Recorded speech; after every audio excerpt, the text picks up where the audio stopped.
Hi everyone, last ভিডিওতে তোমাদের সাথে তালসারি আর উদয়পুর বিচ ঘোরার অভিজ্ঞতা শেয়ার করেছিলাম।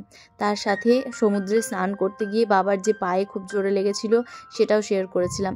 আর বলে রাখি যে দুপুরবেলায় এসে বাবা একটুখানি রেস্ট করার পর পায়ের ব্যথাটা বাবার কম রয়েছে, তাই জন্য বিকেলে আবার আমরা একটুখানি ঘুরতে বেরোই। বেশি দূরে যাচ্ছি না, সামনেই একটা বিজ্ঞান মঞ্চ বা বিজ্ঞান কিছু একটা রয়েছে, মানে ওই পার্ক টাইপের, তো সেইখানেই চলে এসেছি। আর বলে রাখি যে বাবাকে একটুখানি ওষুধ দিয়েছিলাম, হোমিওপ্যাথি একটা ওষুধ হয় আর্নিকা, সেটা রিহানের জন্য রাখা থাকে সব সময়, আর আমরা যেখানেই যাই সেখানে ওটা ক্যারি করি, তো ওইটা বাবাকে দিয়েছিলাম, তার সাথে বাবাকে ওষুধও লাগিয়ে দিয়েছিলাম।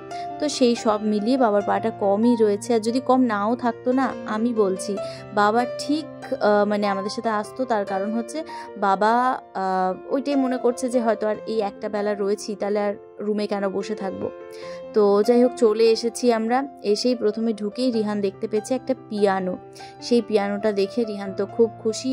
ও আসলে যেখানেই যাচ্ছে দেখছে ওকে কেউ কোনো কিছুতে হাত দিতে দিচ্ছে না, মানে জলে নামতে দিচ্ছে না, তো একটু সেই জন্য বিরক্ত হচ্ছিল।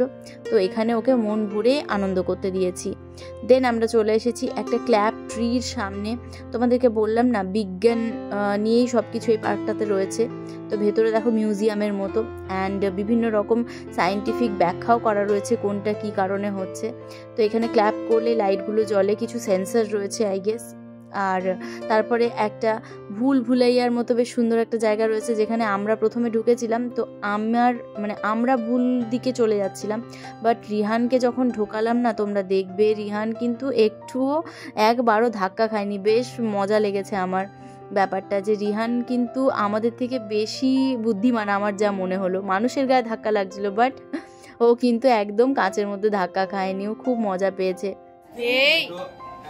এই দেখ বুতু, বাবা রে, এর ভয় নেই বাবা। ভুলাইয়ার ভেতরে না ভূত দেখতে পেয়েছি দুটো।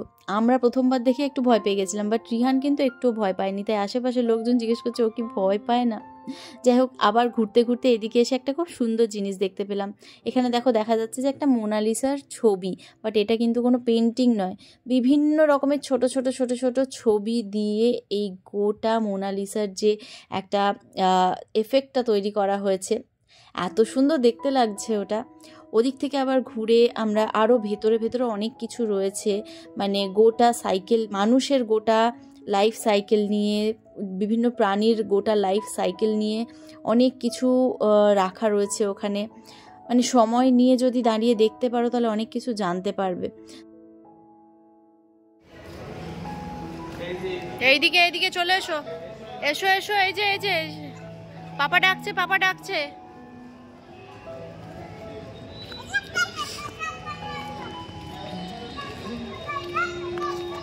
ওইদিকে কোথায় যাচ্ছ? আমরা একটুখানি ঘুরে রিহানকে দেখিয়ে দিলাম, দেন আমরা বাইরে বেরিয়ে এলাম, কারণ সন্ধে হয়ে যাচ্ছিল, তো ঠান্ডাও ছিল হালকা হালকা। নিয়ে আমরা বাইরে বেরিয়ে ওখানেই পাশে পার্ক রয়েছে, মানে ভেতরেই এক সাইডে পার্ক, এক সাইডে এই মিউজিয়ামটা রয়েছে। তো আমরা ওই ব্যাক সাইডটাতে গিয়ে পার্কে গেলাম। মিউজিয়াম আর পার্কে ঘুরতে ঘুরতে দেখো বেশ সন্ধে হয়ে গেছে। আমাদের ঘোরা যদিও কমপ্লিট, আর ওদিকে বাবারও না পায়ের ব্যথাটা হেঁটে হেঁটে বলছে একটু বেড়েছে, তো সেই জন্য আমরা ভাবছি আর কোথাও যাব না, এবার সোজা যাব হোটেলের রুমে।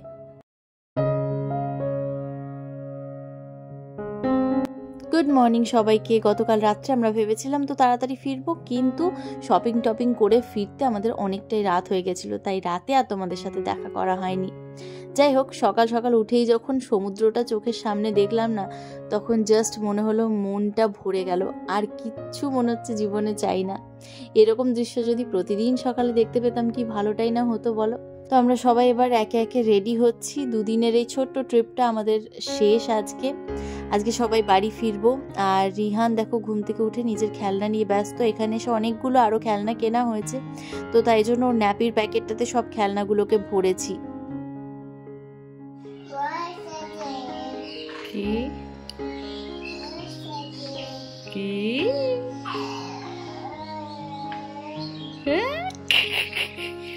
দে আমাকে দিয়ে দে, দাও।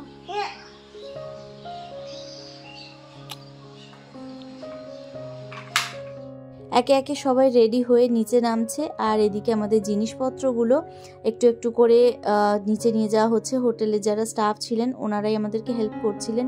তোমাদের মধ্যে কেউ একজন কমেন্ট করে জিজ্ঞেস করেছিলে যে হোটেলটার নাম কি আর রেন্ট কত ছিল। তো হোটেলটার নাম বলে দিই, ভক্তি সাগর, একদম বিচের সামনেই হোটেলটা রয়েছে। আর এটা রেন্ট পার নাইট আমাদের পড়েছিল ট্যাক্স ফ্যাক্স সব নিয়ে ওই 1500 বা 1600 মতন। খুবই চিপ হোটেল, বাট হ্যাঁ খুব ভালো।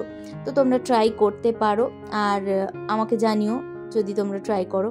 তো চলো, আমিও রেডি, শুধুমাত্র বেরোনোর অপেক্ষা। টাটা তোমাদের সবাইকে। যদিও যেতে ইচ্ছে করছে না, কিন্তু কি করব, যেতে তো হবে। নিচে নামলাম, নেমে দেখি আমাদের গাড়ির চারপাশে প্রচুর হনুমান বসে আছেন। তো ওদের সামনে ভিডিও করছিলাম, ওখানকার মানে লোকেরা সবাই বলছে যে ফোন নিয়ে চলে যায় ওরা, তো ভয়ে ভয়েই ভিডিও করছিলাম।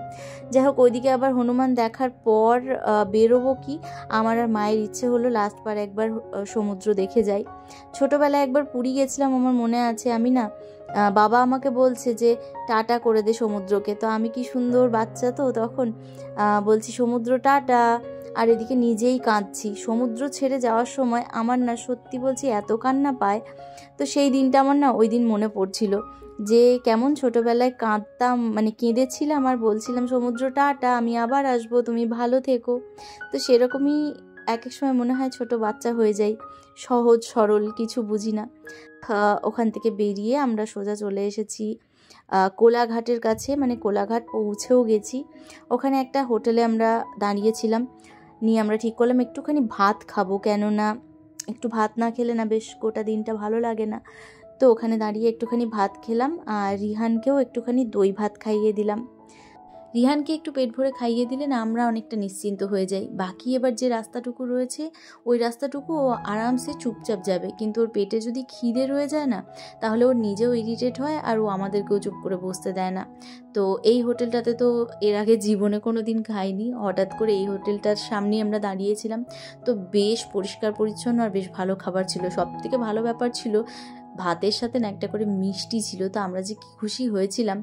তো প্রচুর খাবার ছিল, 2টো প্লেট অর্ডার করাতে আমাদের 4 জনের সুন্দরভাবে খাবার হয়ে গেছিলো।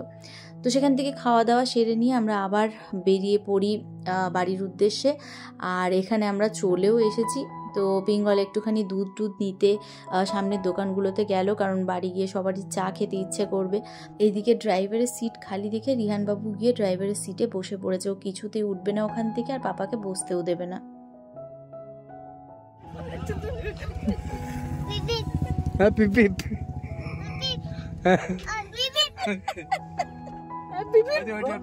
মুখে তো বলে দিলে ওটা দাবিয়ে পিপিপ করছে।